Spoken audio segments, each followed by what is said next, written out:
Okay, so we are well into, I think it's our 163rd week, but who's keeping track anymore anyways? And this is our fourth session of numbers. One of the things that we're highlighting during this time as well is the memorization of John 3:16 through 21.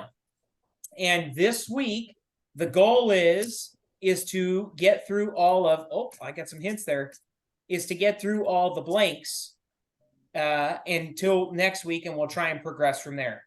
So, Uncle Charlie, I'm going to give you the floor to get through the first sentence because I'm certain you know it. Go ahead. Let me wake up here a little bit first. Okay, hang on a minute. I got here. Okay.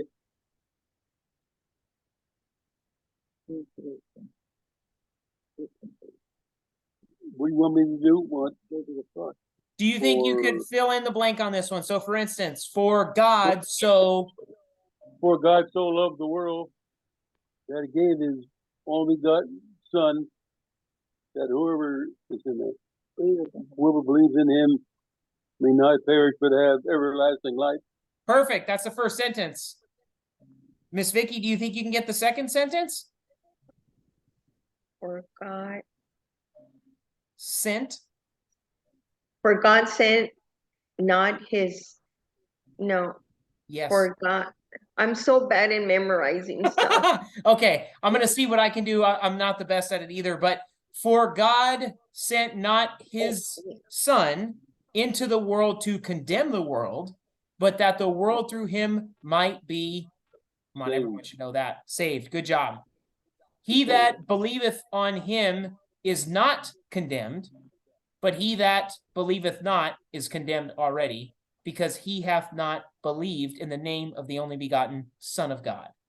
And this is I don't remember that one. And this is the condemnation, that light has come into the world, and men love darkness rather than light, because their deeds were evil. For everyone that doeth evil hateth I believe that's truth, right? Hateth the light. Everyone that hateth evil hateth the light.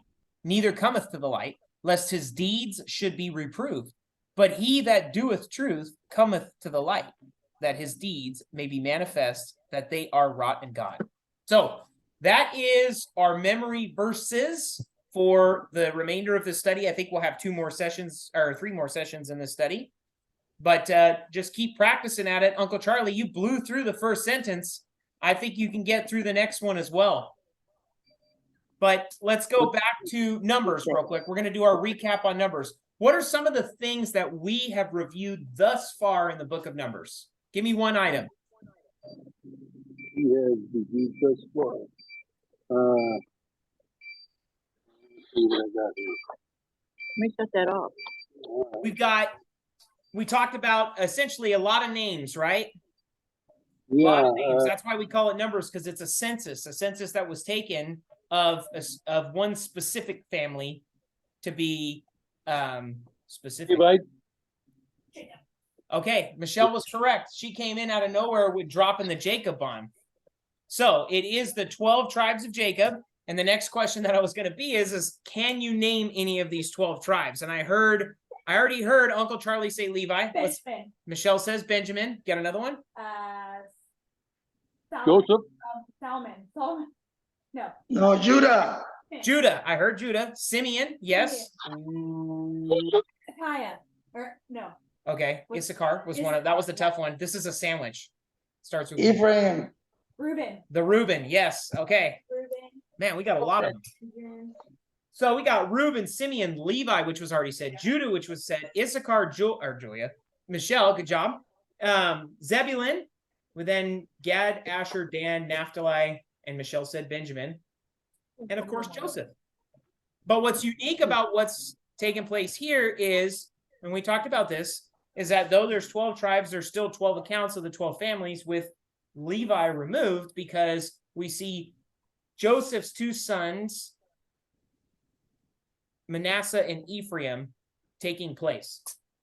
And so we see those 12 tribes, and we see this unique camp arrangement. we see that this is taking place in the wilderness of Sinai. They had just came out of the Egypt via the plagues and crossing of the Red Sea. And they've been told to remember the Passover. Do you guys remember how they traveled, when they were supposed to travel? Pillar by night and cloud by day. So yes, the presence of God was in the form of a cloud during the day to provide comfort, shade, coolness for them. And then at nighttime through fire was warmth. But whenever the cloud would move, that's when they were supposed to pick up camp and follow it and go until it stops, so on and so forth. The other thing that we talked about was manna, which, what does it mean? What does manna mean? What is it? It is the bread provided from God, a sweet cake, coriander, tasted like honey. It literally means, what is it? I heard you, Miguel. And another thing that we talked about, because the people griped and complained about the fact that they were eating manna, even though it was provided straight from heaven and it was like Rice Krispie treats, they wanted meat. So God gave them some meat. And can anyone remember Quail. how much a homer of quail was? 30 gallons, a 30-gallon thing. Yes, it was 30 gallons. And so the person who gathered the least amount at that time had gathered 19 30-gallon barrels, which was equivalent to 10 homers. So that's that's a lot of quail. The next thing we talked about was who remembers who Miriam was? Who was she? Oh, she's the one that got the Sister. lepers, right? Ooh, I heard someone say sister. Did you say sister, Yeah. Miguel? Yes, that was Moses' sister. Moses' sister. That's correct. And who was Aaron? Brother. That's right. Brother, right? So the two of them were complaining about Moses taking an Ethiopian wife. And what's the conjecture? What was the conjecture of the problem of that? She was dark. Because she was black. Michelle said she was dark. And what was the punishment that Miriam received for potentially complaining about the fact that he had taken a wife that was dark? Yeah. She's treating the leper. Her skin became white as snow, but in a leprous state. So that is the review that we have. We did it in 8 minutes. Woohoo! And let's jump right into chapter 13 because we have some very unique topics to discuss today. Where's Luke? Luke came in. I never saw Luke come in. And Lily just took off outside. I'm gonna go sit outside. I'll sit right here. Luke opens the door and walks in. He's not in the car. Okay. I will go outside now. Lily, where are you? Let's go get your student. Okay. Okay, hang on. Sorry about that, guys. Have to keep an eye on my kids. So, okay, go ahead. Go get it. Do it right here in front. The garage is closed. Go get it. Give me 1 second. Sorry about this, guys. So, Numbers chapter 13, verses 1 through 5. And the Lord spake unto Moses, saying, Send thou men, that they may search the land of Canaan, which I give unto the children of Israel. Who is the I there?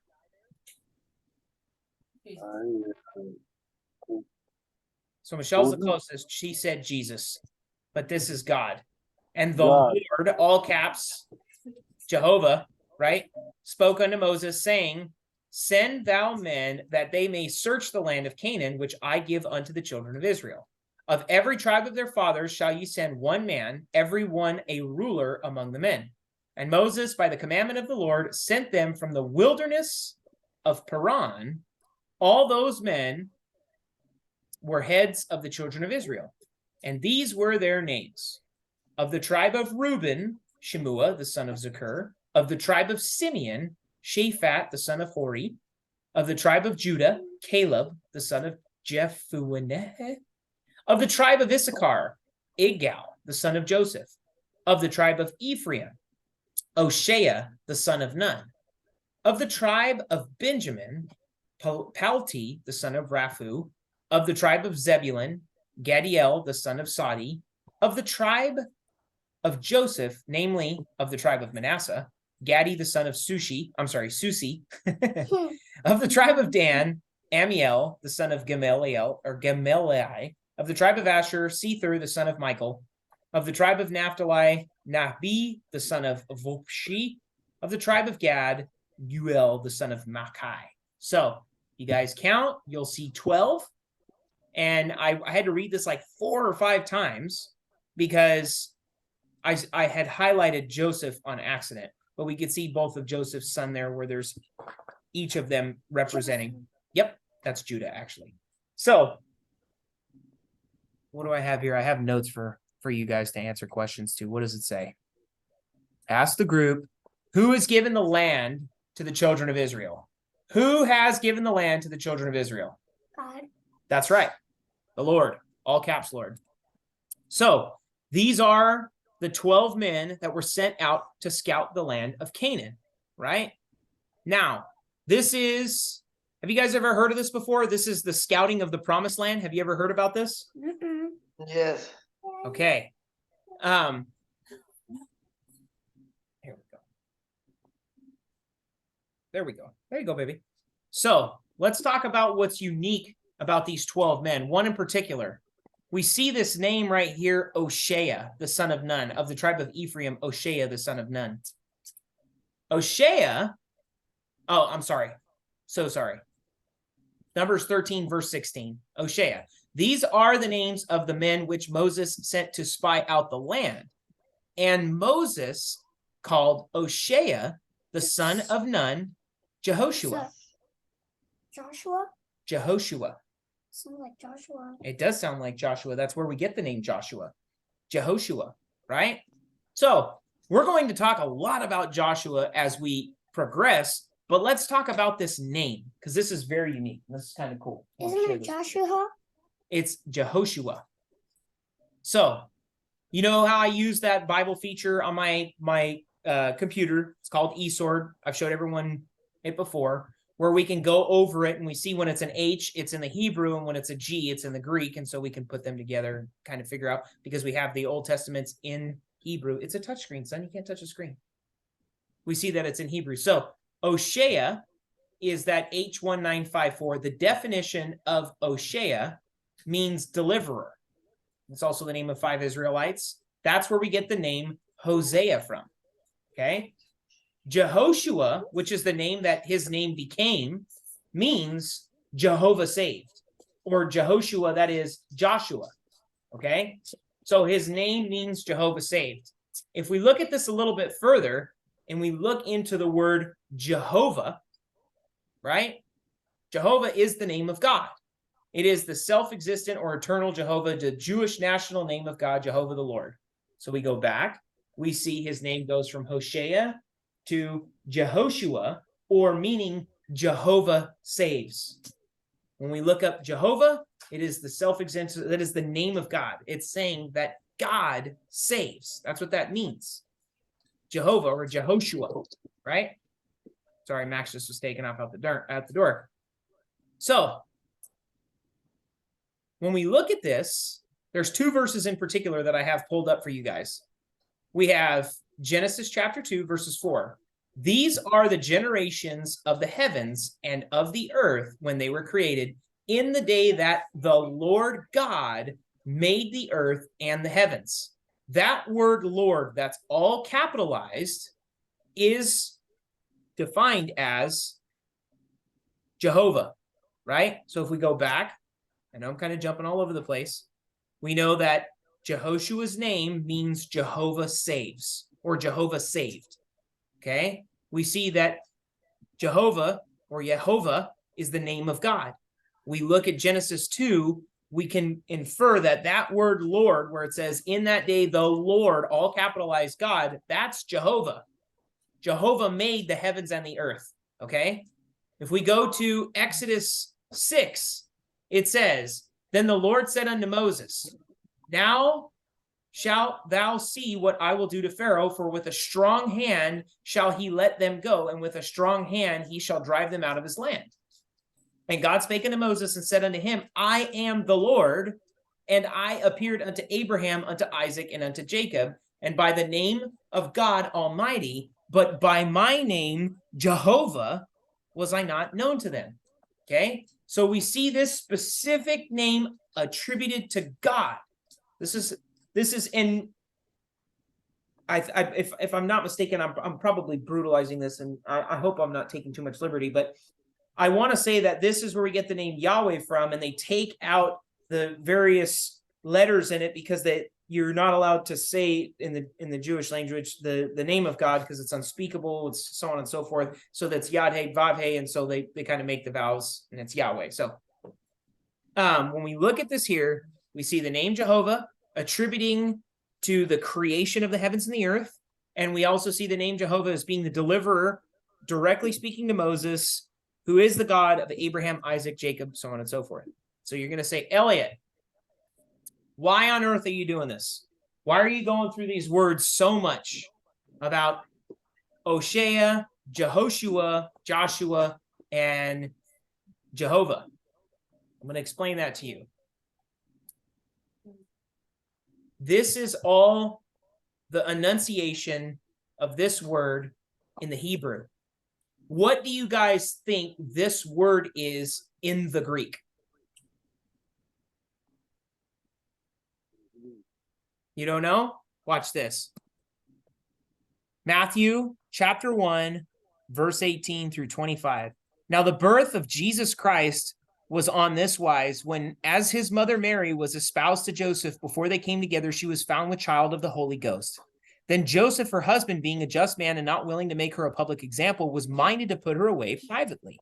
But while he thought on these things, behold, the angel of the Lord appeared to him in a dream, saying, Joseph, thou son of David, fear not to take unto thee Mary thy wife, for that which is conceived in her is of the Holy Ghost. And she shall bring forth a son, and thou shalt call his name Jesus, for he shall save his people from their sins. Where do we see Jesus come from? Of Hebrew origin, H3019, Jesus, that is Jehoshua, the name of our Lord, and 2 or 3 other Israelites. The name Jehoshua is the name. What's that? I thought it said Emmanuel there too. Yes. They shall call his name Emmanuel, which being interpreted means God is with us. What I'm saying is the Old Testament records the title of God and that instance, or the deliverer, right? Jehovah saves was Jehoshua, which is where we get the word Jesus from in the Greek. That's how it comes across. So if you were to read that word in the Old Testament with the Greek versus the Hebrew, you would see that it would literally say Jesus created the heavens and the earth. Jesus is the name of the Father and of the God of the fathers of Abraham, Isaac, so on and so forth. Like literally. If we look a little bit further into this, comments from Isaiah. It's Isaiah 12 and Isaiah 26. It says, in that day, thou shalt say, O Lord, I will praise thee. Though thou wast angry with me, thine anger is turned away, and thou comforts me. Behold, God is my salvation. I will trust and not be afraid, for the Lord Jehovah is my strength and my song. He also is become my salvation. This is saying, if you were to read it in the Greek in the Greek instead of the Hebrew, behold, God is my salvation. I will trust and be not afraid, for Jesus is my strength and my song. He also has become my salvation. What do we know about Jesus? Died on the cross for our sins. So what did he do? He became our savior. He became our salvation. What's exciting to me is that it's the name. Literally in the Old Testament, it records this as Jesus. For the Lord Jehovah, or for Jesus is my strength and my song. He also has become my salvation. This is him speaking future tense. He's prophesying. If we go a little bit further down there as well, in Isaiah 26, it says, trust ye in the Lord forever, for in the Lord Jehovah is everlasting strength. Where do we get our everlasting strength from? We get it from Jesus. In the Old Testament, we would say Jehoshua and Jehovah right there. So I have a little bit of a tangent here on this one name, this one person's particular name, because it's through, I believe it's called transliteration, where we take the name of a certain somebody in the Old Testament Hebrew, and when we have the language of the Greeks come out, that name is Jesus, but in the Old Testament, it would have been called Jehoshua. So, or Yeshua for that matter. And that's where we get that name. So when we read back to comments from Isaiah or Numbers or Exodus, like what we've read, the name Jesus would actually appear there. Do you see what I'm saying? Remember how we read scriptures and it says, how can it be that Christ is attributed to the creation? When we see that word Lord, all caps, that's Jesus. He is the author and beginner, or author and ender of our faith and our salvation, period. And even Isaiah quotes that several hundred years before Jesus even entered the planet. So, or before, I should say, before he entered in as a fleshly being. So I'm going to jump off the tangent. I'm going to get back into the text, Numbers chapter 13. Sorry, kind of got off topic a little bit there. But Numbers 13, verses 16 through 24. These are the names of the men which Moses sent to spy out the land. And Moses called Oshea, the son of Nun, Jehoshua. That's what we just broke down in that verse. And Moses sent them to spy out the land of Canaan, and said unto them, get you up this way southward, and go up into the mountain, and see the land, what it is, and the people that dwelleth therein, whether they be strong or weak, few or many, and what the land is that they dwell in, whether it be good or bad, and what cities they be that dwell in, whether in tents or in strongholds, and what is the land, and what the land is, whether it be fat or lean, whether there be wood therein or not, and be ye of good courage, and bring of the fruit of the land.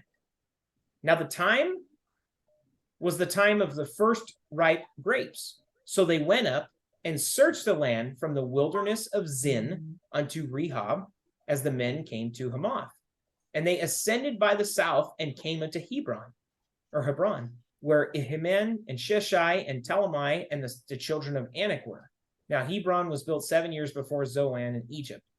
And they came unto the brook of Ishkal, and cut down from thence a branch with one cluster of grapes, and they bare it between two upon a staff. And they brought of the pomegranates and of the figs. The place was called the brook of Eshkol, because of the cluster of grapes which the children of Israel cut down from thence. So many individuals know about this story of the promised land for a multitude of things, which we'll talk about a few more items. But one of those items is this huge bushel of grapes, where it was so large that it had to go on a staff between two guys to carry it back. And who gave this land to the Israelites? Does anyone remember? Jesus, wasn't It was God. God promised, yes, Jesus. God promised this land to the Israelites. It was a promise to them. So it sounds like the land is really nice, right? milk and honey. 13:25. I mean, it is called the promised land. And they returned from searching the land after 40 days. And they went and came to Moses and to Aaron and to all the congregation of the children of Israel unto the wilderness of Paran, to Kadesh, and brought back word unto them and to all the congregation, and showed them the fruit of the land. And they told them and said, we came unto the land whither thou sentest us, and surely it floweth with milk and honey, and this is the fruit of it. So they come back after being there 40 days and spying out the land. They come back with pomegranates, figs, and this big giant bushel of grapes. And they say the land is surely flowing with milk and honey. It is everything that one would want and then some. But do you think that all the Israelites were on board with the promised land? No. Let's find out. Let's find out why. Nevertheless, the people be strong that dwell in that land, and the cities are walled and very great. And moreover, we saw the children of Anak there, the Amalekites, dwell in the land of the south, and the Hittites, and the Jebusites, and the Amorites dwell in the mountains, and the Canaanites dwell by the sea and by the coast of Jordan. And Caleb stilled the people before Moses and said, let us go up at once and possess it, for we are well able to overcome it. I love that. Caleb was the man, right? He didn't even care. Let's get after it. God has promised us this land, and he's told us that we're going to possess it. Obviously, they'll be able to overcome it because God's with them. It's all about God. It's not about the human ability. Let's see what the rest of the people said. But the men that went up with him said, we be not able to go up against the people, for they are stronger than we. And they brought an evil report of the land, which they had searched unto the children of Israel, saying, the land, though which we have gone to search it, is a land that eateth up its inhabitants thereof. And all the people that we saw in it are men of great stature. And there we saw the giants, the sons of Anak, which come of the giants. And we were in our own sight as grasshoppers. And so we were in their sight. So we're going to do a little bit of a tangent right now. This isn't going to be a study on the Nephilim, but I want to share this with you because this is one of those verses where this word appears. Number one, we're talking about giants, and the people that were there were so big that they looked like they were grasshoppers in their sight. We noticed that the land was very fat, so on and so forth. If we look at this verse, Numbers 13:3, and this is in that program that I use, eSword, and there we saw the giants, H5303, the sons of Anak. Okay, that is where we get the word the Nephilim from, or the Nephil. And H5307 properly, that is a bully or tyrant, a giant, right? If we were to look at where else that specific word Nephilim is used, we would see that there is a total of 3 matches where 2 of them are inside this one verse in Numbers, but the other one is in Genesis 6, verse 4, where it says, there were giants in the earth in those days, and also after that, when the sons of God came in unto the daughters of men, and they bare children to them, the same became mighty men, which were of old, men of renown. I'm going to write a note down on something. I just had something come to me.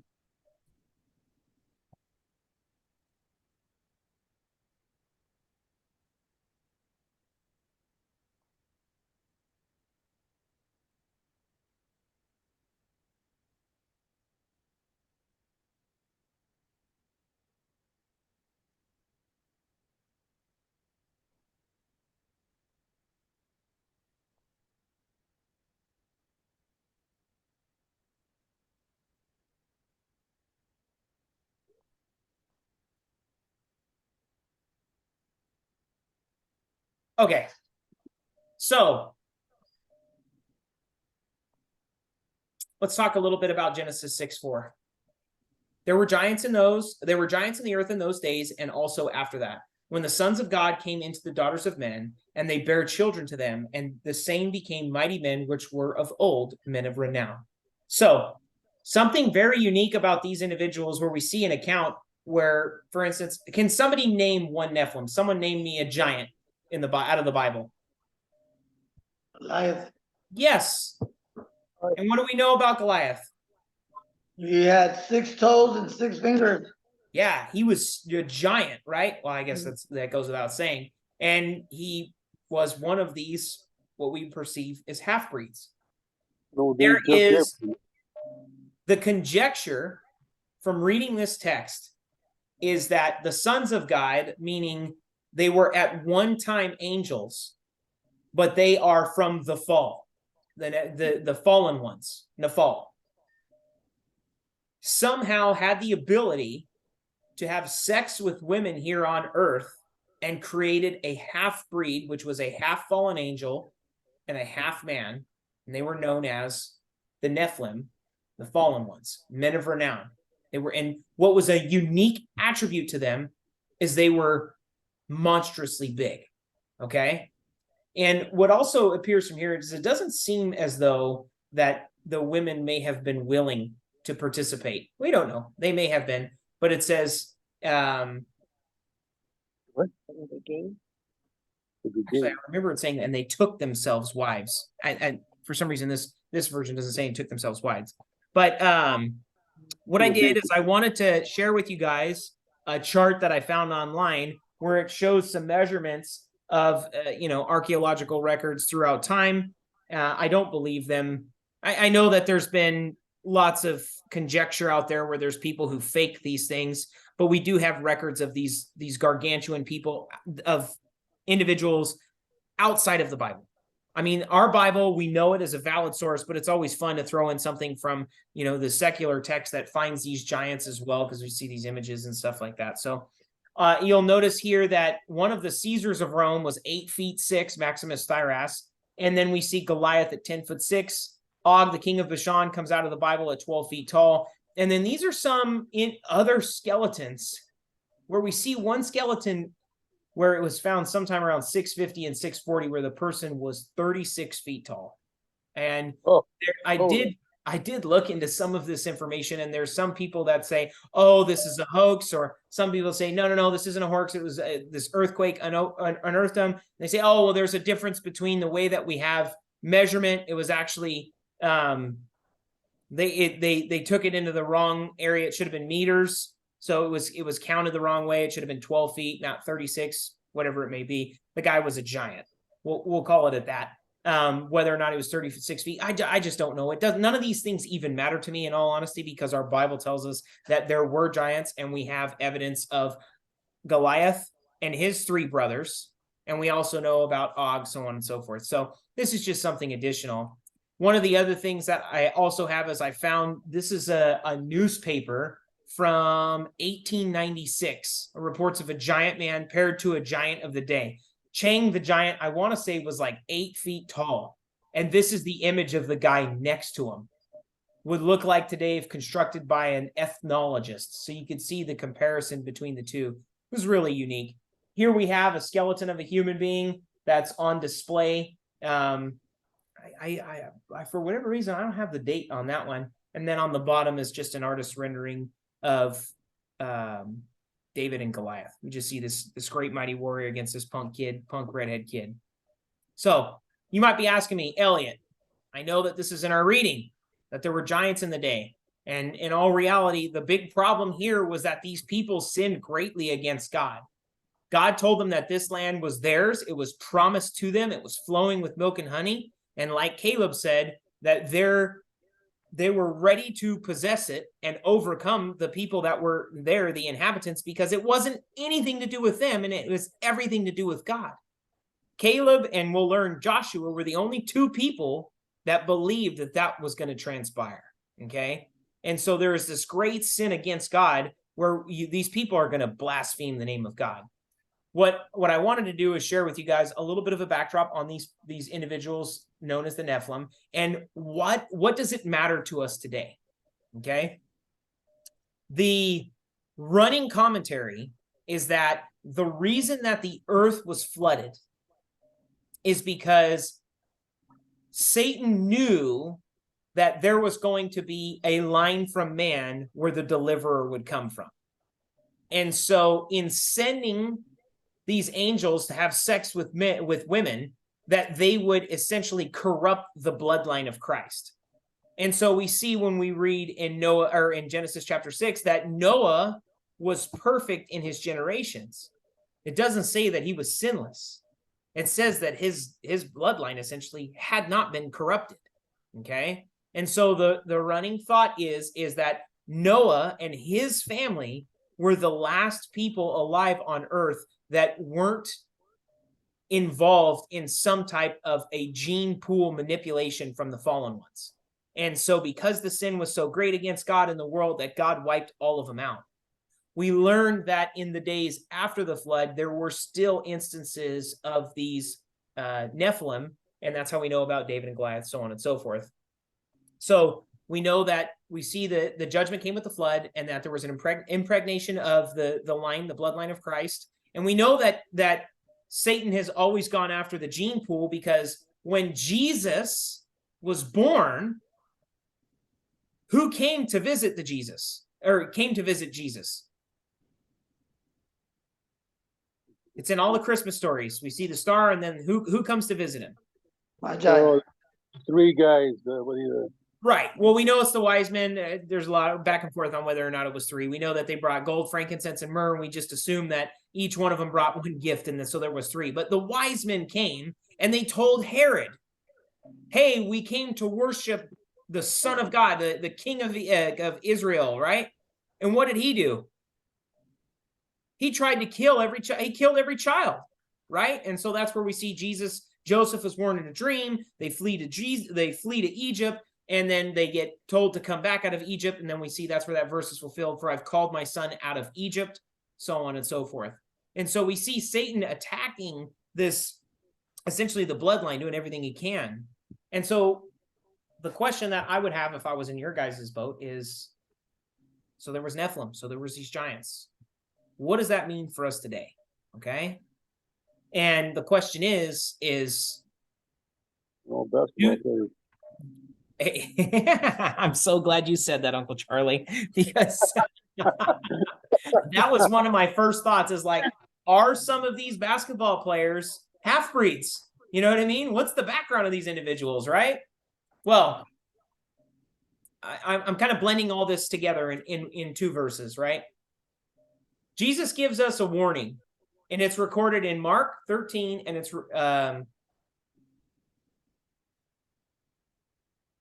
okay, so I don't know how that happened. So it's recorded in Mark 13, and I think it's Matthew 24. And I somehow copied the verses wrong right there. So just bear with me on this. So this is Jesus speaking, right? Words in red. He's talking about what's going to happen in the future. He's talking about the Great Tribulation, right? Remember how we talked about the mark of the beast and all those things that are going to happen. So Jesus says, he's giving them when they see the abomination of desolation appear in the temple, right? That's this false god erecting an image of himself inside the Holy of Holies.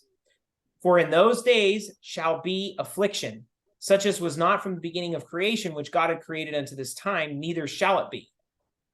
And except that the Lord had shortened those days, no flesh should be saved, but for the elect's sake, whom he hath chosen, he hath shortened the days. And then, if any man shall say to you, lo, here is Christ, or lo, he is there, believe him not.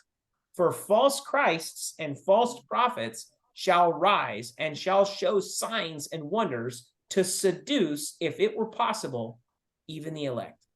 But take heed, behold, I have foretold you all things. And if we go down, I believe this is the Matthew account here. It says something very similar. Believe not, for false Christs and false prophets shall arise and show signs and wonders to seduce, if it were possible, even the elect. But take heed, behold, I have foretold you all things. Okay? When I look at the Nephilim, and we consider their origin of a state, where do we know that they used to be? Where did they begin? Miguel, where did the Nephilim begin? Heaven. Right. So what would they be considered here on earth?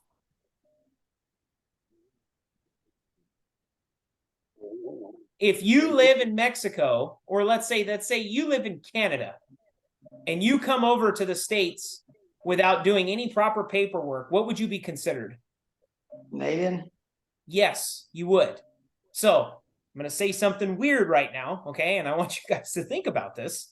But if the angels who were fallen's first estate was in heaven, and they came from heaven, they fell from heaven, and took women to be their wives, this would be a foreign invader into the human race. This would be known as an alien, okay? Now, am I saying that they've got giant eyes and they've got weird-looking faces and all that? I don't think so. I think there was something very unique about them, but I do believe, by definition, that they are aliens, okay? Now, if we look at what does that mean for us today, we just saw something in the news in Las Vegas where there was a 911 call where people were saying, oh, there was something that crash landed in our backyard. Something happened. And we're afraid to go outside because there's 8-foot tall beings in the backyard right now, and they don't look human. This just happened on Monday of this week. I don't know if you guys heard about this in Vegas. And they have, ironically, or coincidentally, I should say, there was a police officer outside dealing with what looked like a domestic dispute, and his body cam is recording this interaction, and he's down the street from this thing that falls from the sky, and his body cam records this crazy green thing coming out of the sky and landing in the ground. And so you say, okay, Elliot, what's going on here? How are you tying all this together? Okay. Satan's job, his self-proclaimed job, is that he's the deceiver. He stands before God and deceives and talks about how bad we are at all times, right? And we're saved by Christ. Jesus gives us a warning about in the end times that there's going to be people, false prophets, who rise and show stuff that is insane. We're talking about signs and wonders that its goal is to seduce. And if it were possible, meaning Christ makes it impossible that the elect should be deceived. You notice that right there, to seduce, if it were possible, even the elect. But take ye heed, behold, I have foretold you all things.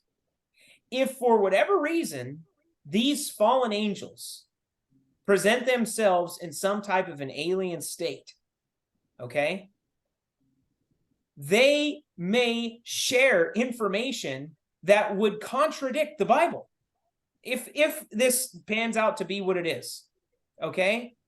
And it's going to turn many away, except for those who have been told ahead of time. And I think that this could be particularly what this verse may be talking about. Because when we see signs and wonders, it's got to be something really out there to deceive the majority versus just, a small majority. And if an encounter like that were to actually take place, it would rattle people. They would not know what to do. And you would say, well, where is that in the Bible? Where is something like that taking place in the Bible? I could point to Genesis chapter 6, where the sons of God left their first estate because they were booted out. We know that Satan drew a third of the angels with him, right? And what did they do? They took women and created a half-breed. And it was an effort to also stop or thwart the bloodline of Christ. So, again, I share this with you guys, not to give you guys, to put you guys in any kind of fear or do anything along those lines. It's just, if Jesus makes this comment that false Christs, so false saviors, false deliverers, false people who are going to provide salvation, shall rise and show signs and wonders to seduce, if it were possible, even the elect. Okay? That means that a lot of people are going to be deceived. And they're going to say, how can you argue? And when we look at the book of Revelation and we see people saying, who can withstand the beast and the power that he's given to this image, so on and so forth, we see Revelation, which is something yet future, the revealing, talking about people doing exactly what Jesus is saying in this verse. So I tell you guys, just so you're aware, you know what I mean? I think it's important to know where this is not a common topic out of the Bible is Genesis chapter 6, because it seems really odd that fallen angels had sex with women and created a half-breed of people, and one of their character traits is that they were giants. They were called the Nephilim. In this particular chapter, in Numbers 13, the people were terrified. They were what an absence of faith looks like. And we see that only a few, we had 12 people that went in there and only 2 were ready to pursue it. And I think that just speaks a lot about what this future state may be like with Jesus's warnings in the book of Revelation.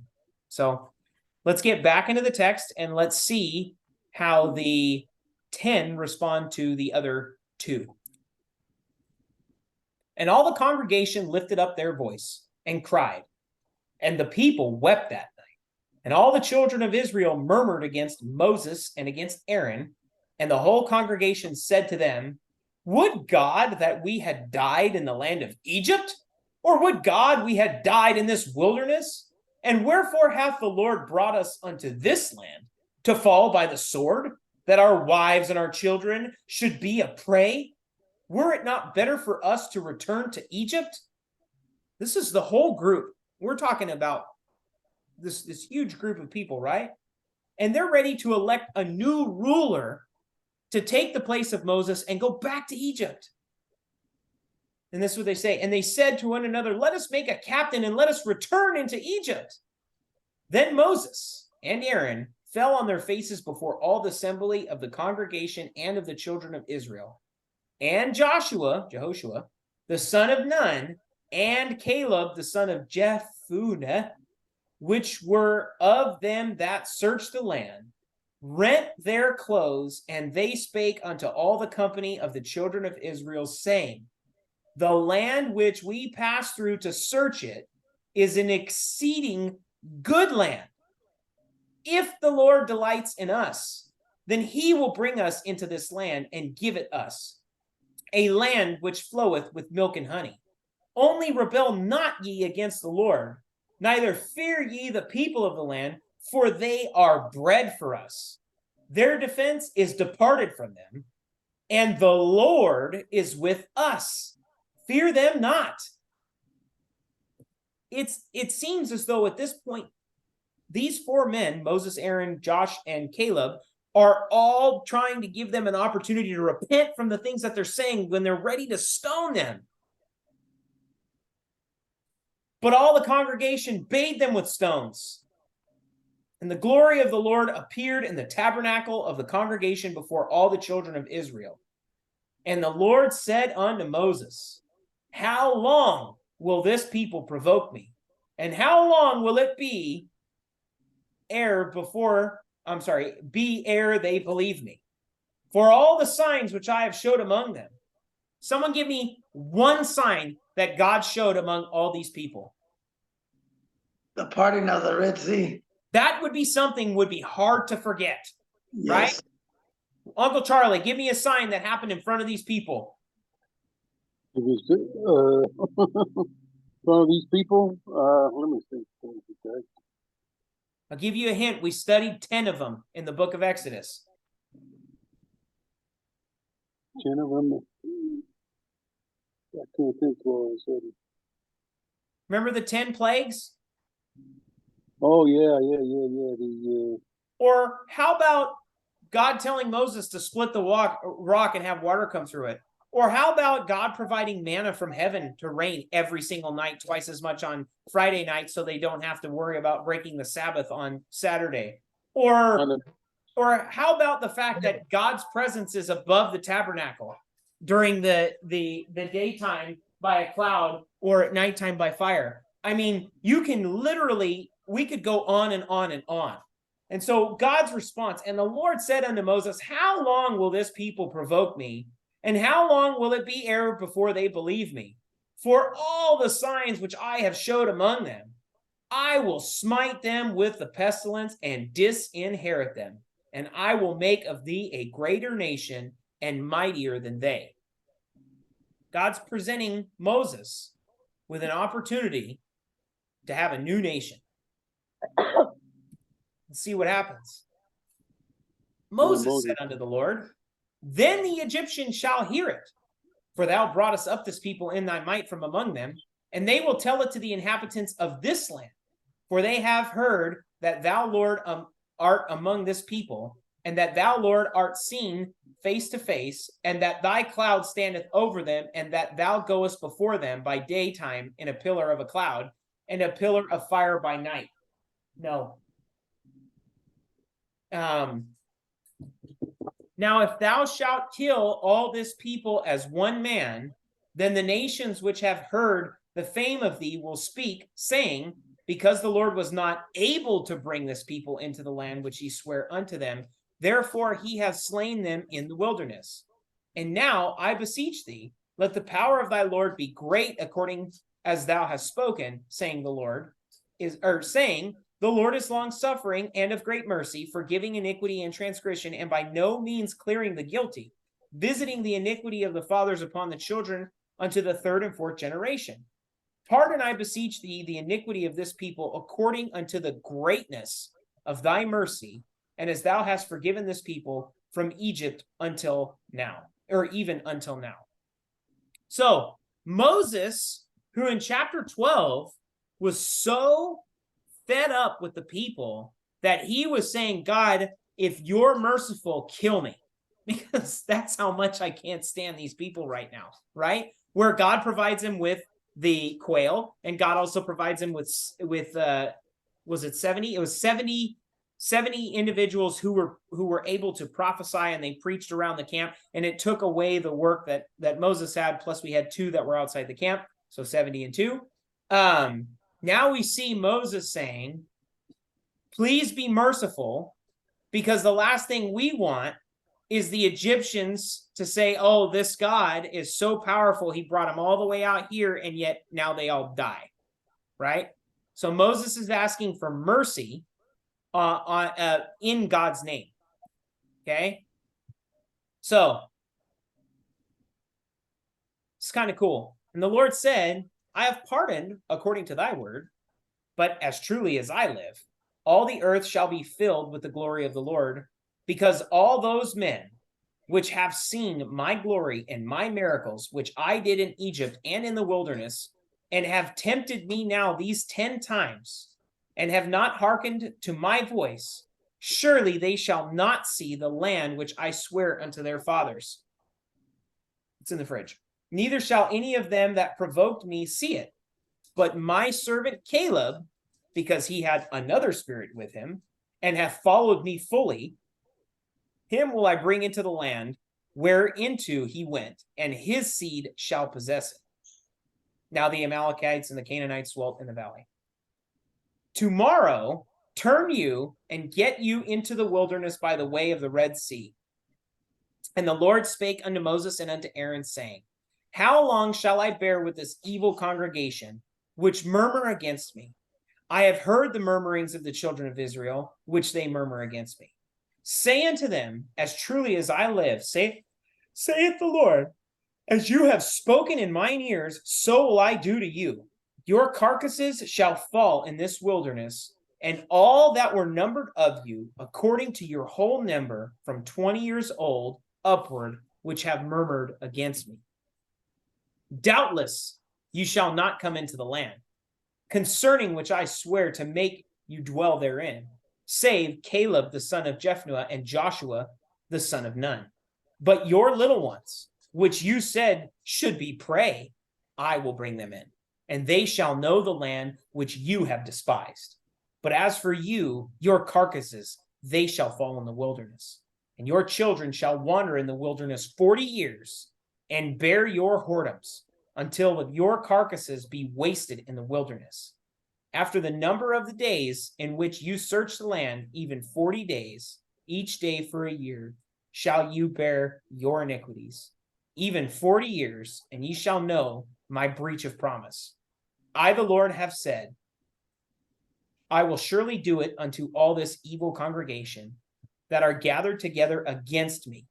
In this wilderness they shall be consumed, and there they shall die.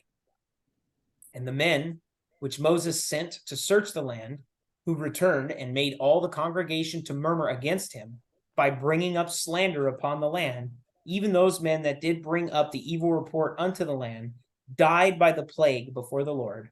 But Joshua the son of Nun and Caleb the son of Jephunneh, which were of the men that went to search in the land, still lived. And Moses told these sayings unto all the children of Israel, and the people mourned greatly. Okay, we have 5 minutes left. If you guys were the people, right? So you had representatives from each one of the tribes go in the land. They come out of the land and they provide an evil report, but the people had also been grumbling a lot. The punishment is those men who provided this evil report all throughout the congregations, they all are going to die. They died. Boom, wiped out. The punishment for the murmurings in the groups is that they won't get to go into the promised land because of a lack of faith. And so their punishment is that they're going to have to wander in the land for 40 years. But all those children that they were concerned about being prey, those children are going to grow up to inherit the land. So let's say they did the numbering of the people, all who were of the ability and age to fight in battle, right? So I think it was 20 or 21. So let's say if you were 18 years old, you were going to live. You weren't under this punishment. You weren't going to die in the wilderness, okay? So when you were 58, you would be entering into the promised land because there was that 40-year period. So the people, after they see these people die and they hear the words of Moses and they're devastated. I mean, you would be devastated too. You think of how hard it would be to have witnessed all these amazing signs and wonders from God, directly from God, preserving you as an individual, and knowing that your open rejection of God has been given over to you. You're so unhappy with God. You're so and the very thing that you're asking for is given to you, and you recognize it's not what you need. What you wanted is not what you need. What do you think you would do if you were one of those people? Well, I'm going to tell you what they did. And Moses said, okay, the people mourned greatly, and they rose up early in the morning and gat them up into the top of the mountain, saying, Lo, we be here, and will go up unto the place which the Lord hath promised. For we have sinned. They are ready to go back into the land, because now they recognize that, oh, God is able to do it. God can do this. We're going to go in there and we're going to wipe out these people because God said it. And you know what? We have sinned. And Moses said, wherefore now do you transgress the commandment of the Lord? But it shall not prosper. Go not up, for the Lord is not among you, that you be not smitten before your enemies. For the Amalekites and the Canaanites are there before you, and you will fall by the sword, because you are turned away from the Lord. Therefore, the Lord will not be with you. But they presumed to go up to the hill. Nevertheless, the ark of the covenant of the Lord and Moses departed not out of the camp. And the Amalekites came down, and the Canaanites which dwelt in the hill, and smote them, and discomfited them, even unto Hormah. So, big group of this people said, we've sinned. Pray for our forgiveness. We're gonna go in the land. Which God made it a command that he would not be with them because of their failure and their rejection. And they figured, this is another sign of pride. We're going to go in the land anyways because God already promised it, right? And Moses tells them not to. And interesting to note here, they make it a point to tell us that the Ark of the Covenant, the Ark of God, or the Ark of the Covenant of the Lord and Moses departed not out of the camp. The power that the people had was not their own. It was God the whole time, right? We already all know that, but I'm saying, note here that that's here. It's God who's preserving him. It's God who's promising them. It has nothing to do with these individuals' actions. And even now in this last statement, I don't believe that they repented because they were told not to go into the land because of all of their sin. We have sinned. We're going to go in there anyways, even though he said not to go in there. And because of that, they are wiped out. Disobedience. What's that? Disobedience. In every shape, way of that you could possibly imagine. So on that note, I'm going to stop. We are going to read 15 through, let's target it, 15 to 20. I'm going to make a new slide right now. Okay. I'm just going to add a slide real quick. Homework. Chapters 15 through 20. And that'll be the homework. Really practice on John 3:16 through 21. And the goal will be, again, by the end of the session, to be able to know this by heart. And I know you guys can do it because you guys all know John 3:16 by heart. So all we're doing is just adding a little bit more into it each time. I'm going to shut off the recording.